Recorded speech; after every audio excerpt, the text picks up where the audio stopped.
उपनल कर्मचारियों को सेवा अवधि के अनुसार मिलेगा।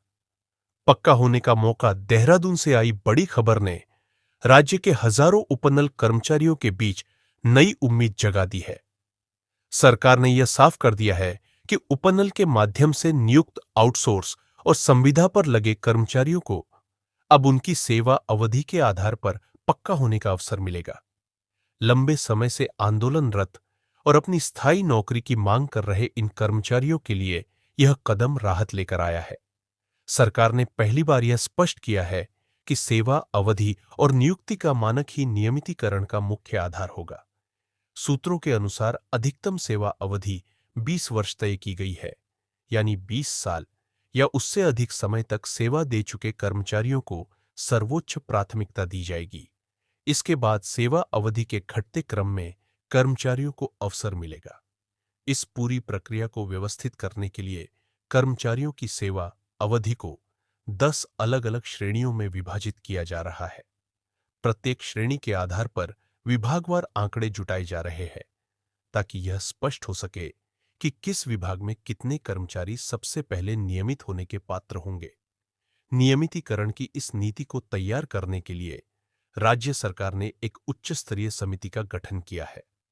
समिति के अध्यक्ष मुख्यमंत्री के प्रमुख सचिव आर.के. सुधांशु है। समिति ने सैनिक कल्याण विभाग को सभी महकमों से कर्मचारियों का ब्यौरा इकट्ठा करने का निर्देश दिया है।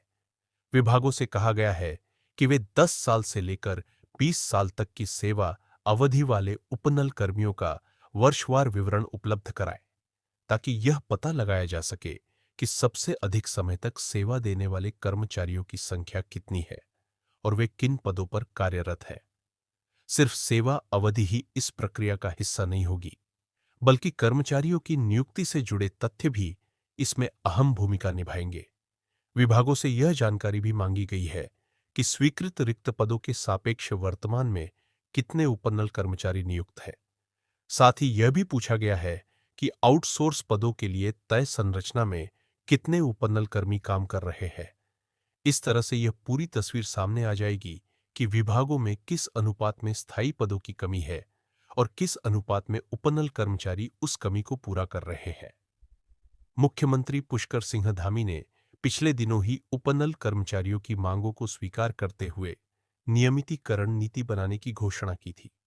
उन्होंने कहा था कि सरकार संविदा और आउटसोर्स कर्मियों के भविष्य को लेकर गंभीर है और उन्हें स्थायी आधार पर सुरक्षा देने के लिए ठोस नीति बनाएगी। इसी घोषणा के बाद 21 जुलाई को उच्च स्तरीय समिति का गठन किया गया, जिसमें विभिन्न विभागों के अधिकारी शामिल हैं। समिति को तय समय सीमा में नीति का मसौदा तैयार कर सरकार को सौंपना है। प्रथम चरण में विभागों से कर्मचारियों का ब्यौरा जुटाया जा रहा है। यह प्रक्रिया पूरी होते ही समिति कर्मचारियों की सेवा अवधि और अन्य मानकों का अध्ययन करेगी और उसके आधार पर नीति का खाका तैयार किया जाएगा। यही खाका आगे जाकर कैबिनेट के समक्ष रखा जाएगा और मंजूरी मिलने के बाद इसे लागू किया जाएगा। आर.के. सुधांशु ने स्पष्ट किया है कि सरकार का इरादा उपनल कर्मचारियों को न्याय दिलाने का है और उनके लंबे समय से लंबित भविष्य को सुरक्षित बनाने का है। राज्य में हजारों उपनल कर्मचारी पिछले कई वर्षों से अपनी स्थायी नौकरी की मांग कर रहे हैं। इन कर्मचारियों का कहना है कि वे वर्षों से नियमित कर्मचारियों की तरह ही विभागों में सेवाएं दे रहे हैं, लेकिन उन्हें समान वेतन और सुविधाएं नहीं मिल पा रही है। बार बार आंदोलन करने के बावजूद अब तक कोई ठोस समाधान सामने नहीं आया था, लेकिन अब सरकार ने उनकी सेवा अवधि को आधार मानते हुए यह प्रक्रिया शुरू की है, जिससे उनके भीतर एक नई ऊर्जा आई है। कर्मचारियों का मानना है कि अगर सरकार सेवा अवधि को प्राथमिकता देकर नियमितीकरण की प्रक्रिया लागू करती है, तो इससे कई परिवारों की जिंदगी बदल जाएगी। जिन कर्मचारियों ने 20 साल तक काम किया है, उनके जीवन के सबसे कीमती साल नौकरी की असुरक्षा में बीते हैं। लेकिन अगर अब उन्हें स्थायी नौकरी का अवसर मिलता है, तो यह उनके त्याग और संघर्ष का सम्मान होगा।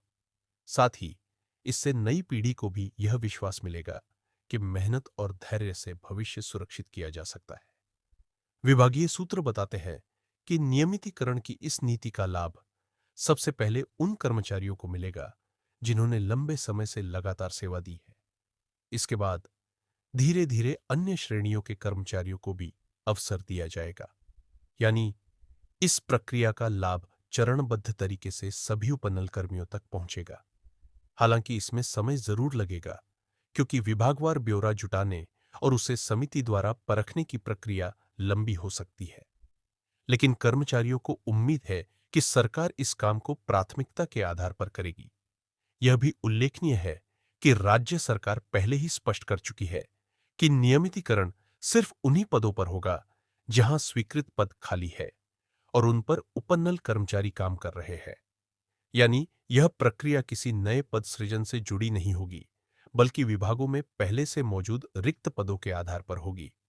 इससे विभागों पर अतिरिक्त बोझ भी नहीं पड़ेगा और कर्मचारियों को भी न्याय मिलेगा।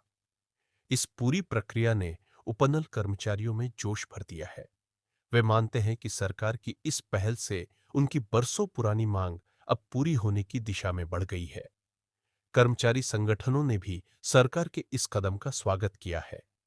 हालांकि उन्होंने यह भी कहा है कि सरकार को जल्द से जल्द इस नीति को लागू करना चाहिए, ताकि कर्मचारियों की असुरक्षा खत्म हो और वे पूरी निष्ठा के साथ काम कर सके।